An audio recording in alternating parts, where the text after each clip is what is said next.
24 বছরেও বালেগ হয় না, ওটারে 24 বছরে মুসলমানি করলে বালেগ বানানো যায় না, এই বলে রাখার দরকার নাই।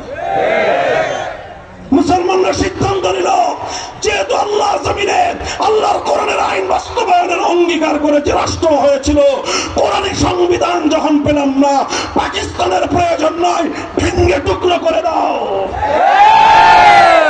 মুসলমানদের সেন্টিমেন্ট এটাই ছিল।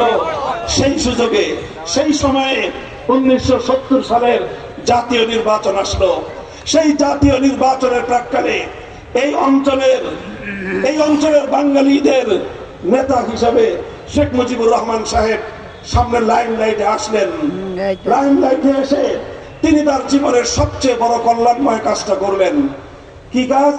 তিনি বললেন, যদি আমরা 70-এর এই নির্বাচনে বিজয়ী হতে পারি, আমরা যদি সরকার গঠন করতে পারি, তাহলে আমাদের এই দেশে